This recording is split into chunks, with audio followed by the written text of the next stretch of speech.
Hello, Kish here, bringing you another Warhammer Fantasy Battle Report.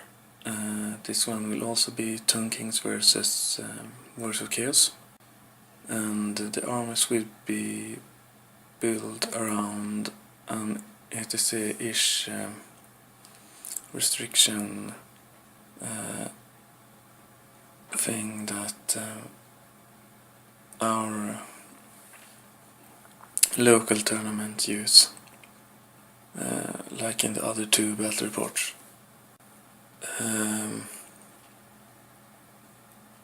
This match will be kinda like a grudge match because first my friend wanted us to build a really high comped army using the Swedish comp, but when I told him I was going to make a tanking army, he wanted to have a rematch kinda with his warriors, so that's how it is. So yeah, hope you enjoy.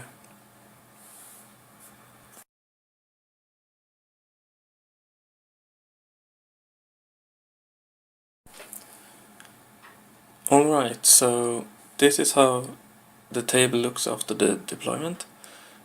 On my side I have a unit of 6 chariots, a war sphinx with the fairy breath upgrade, a casket of souls, a unit of knights,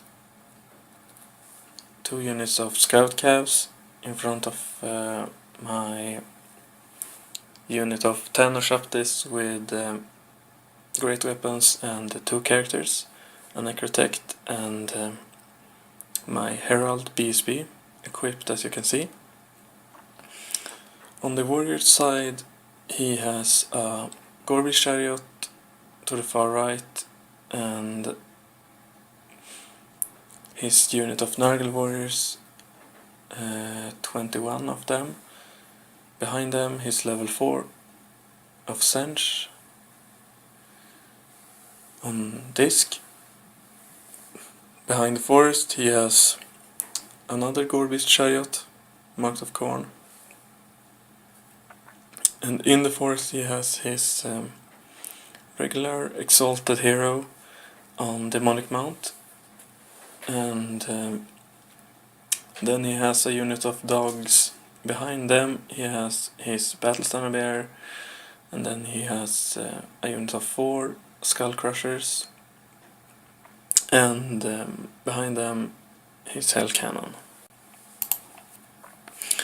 So on the left side I have 2 screaming skull catapults and my bunker with my level 2 and level 4. And on his side he has 2 more regular chariots marked of corn.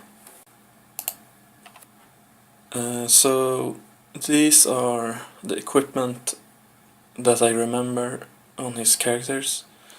His level 4 has all kinds of gifts and things, so I don't really remember all of them. But yeah. So Tomb Kings wins the roll-off to go first, and I reshuffle my army. As you can see, you can't really say I moved my army because I'm so slow, but yeah. And on this side I also moved forward a bit, trying to get into position. So in the shooting phase I land a rock on, or skull, on his hell cannon, but I only managed to do 2 wounds, so yeah, but it's better than nothing. Warriors turn 1, he moves up, as you can see. You can also see I killed some dogs with my regular shooting, but yeah, who cares really. and on this side he moves, as you can see, he's level 4, he moves and he plans to fly over me, so yeah, that's bad. His shooting and magic was pretty much ineffectual, so tonking turn 2 I move forward, as you can see. I have not charged dogs, I'm just moved within 1 inch from them. On this side you can see my chariots, I reformed them, and that's because a hell cannon hit them, so 1 chariot died, so I will really not have any use of the rank bonus extra strength if I'm not able to heal them, and they are pretty much out of range. So I figured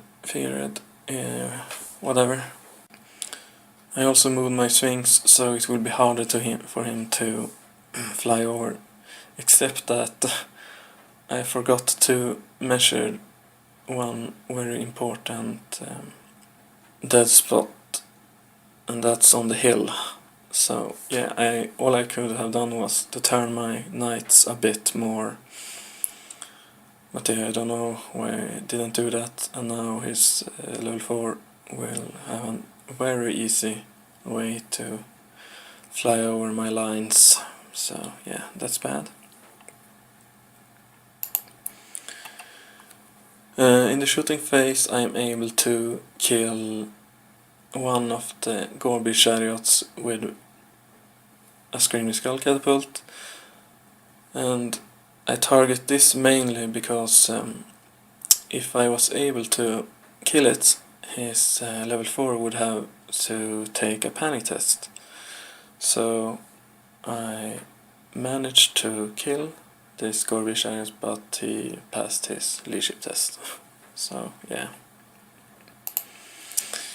So Warrior's turn 2. He charged both his dogs and his battle standard bearer at my redirecting scout cab and moves the rest of his things, as you can see.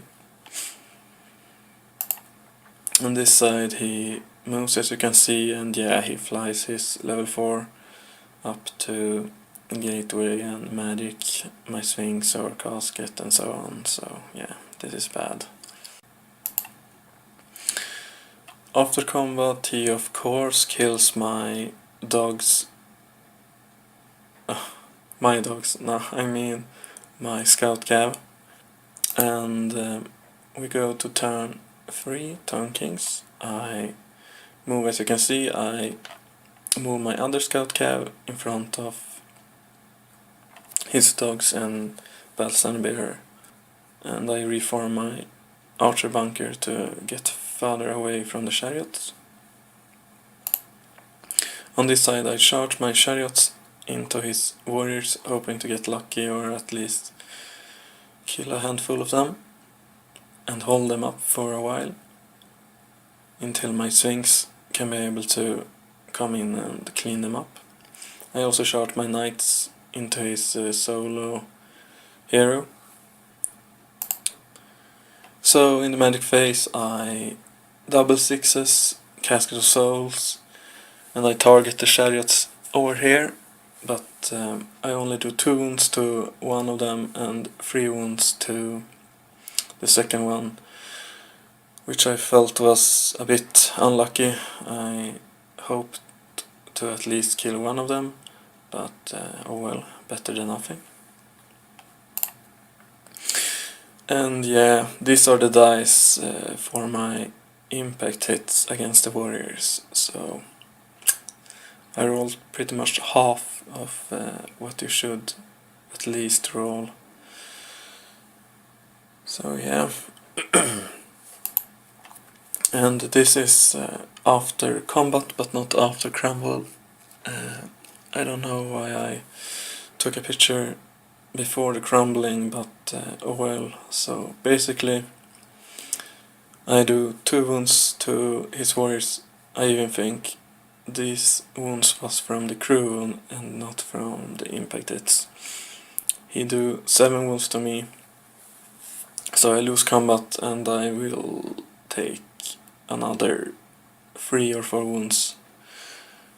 So yeah, this really didn't go as planned, even though I knew the chariot was a sacrificial unit at this point, but I hope to at least kill 6 or 7 or something warriors before going down, but yeah, oh well.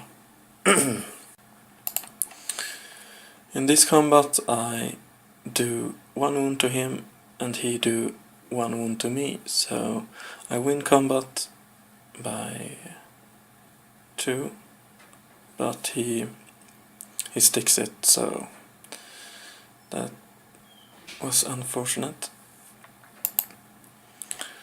Warrior's turn 3, he tried to charge his 2 chariots, one at my Screaming Skull catapult and the other at my bunker, but both failed their charges.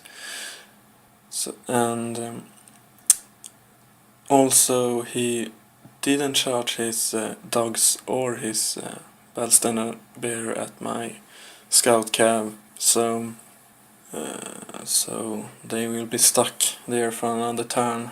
The same with my unit, which I didn't really think of, but yeah. On this side he charged his Gorby chariot that was in the woods at my knights, so yeah, that will be bad for them. He also charged his level 4 at my Catscar Soul, aligning him so he can throw spells at my other stuff. Also here you can see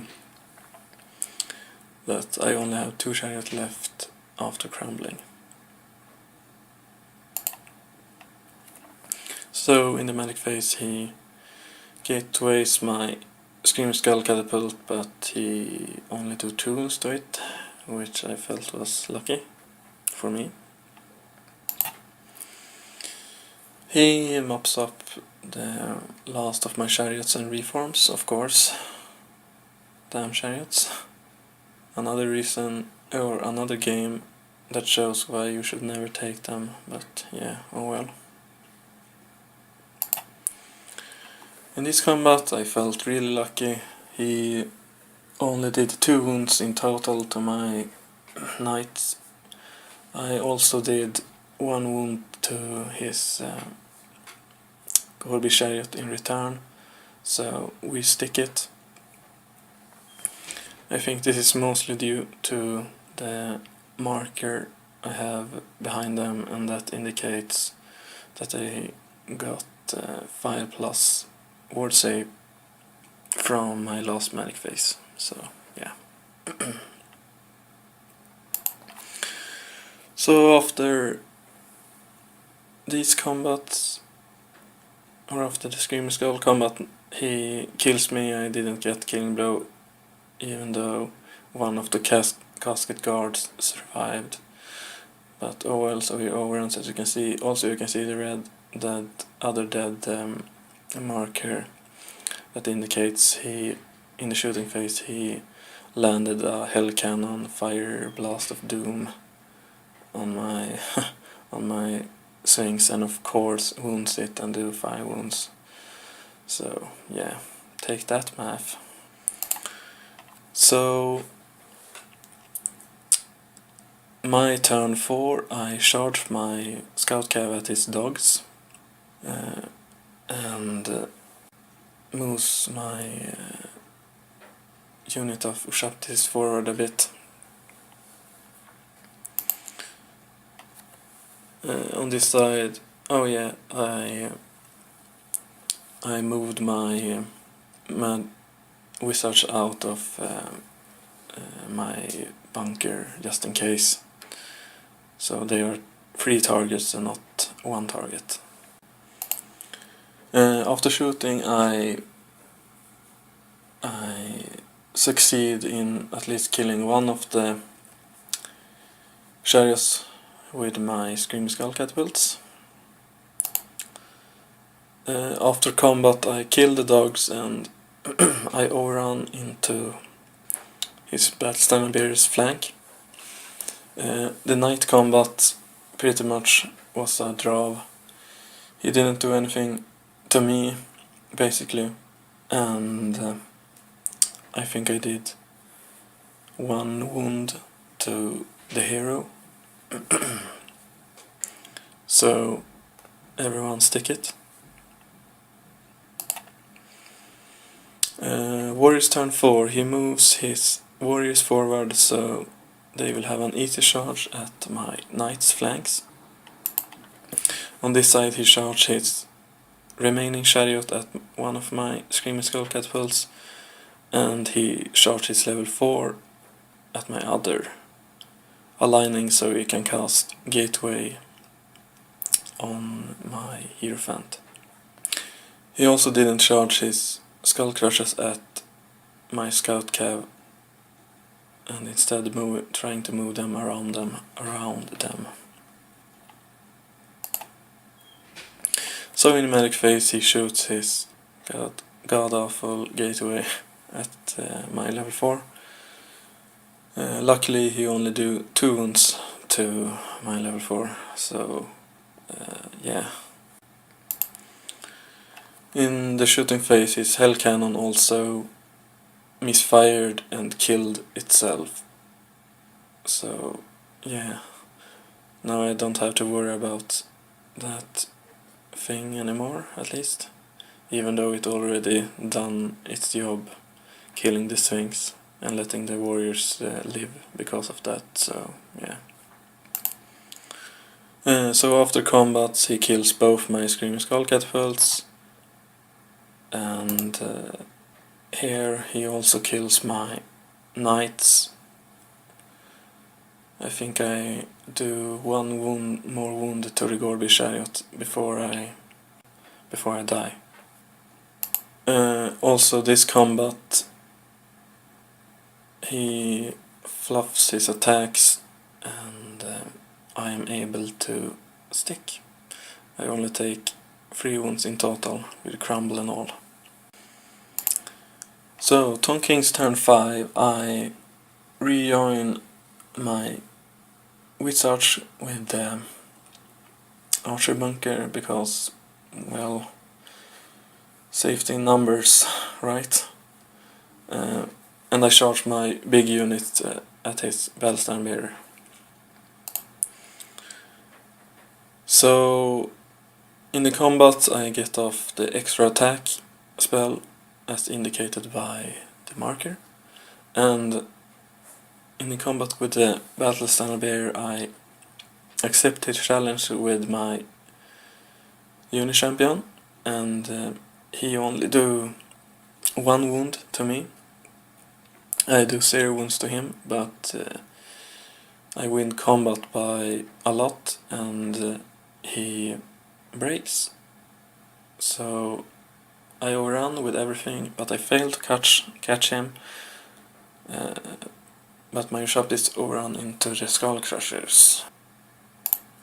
Yeah.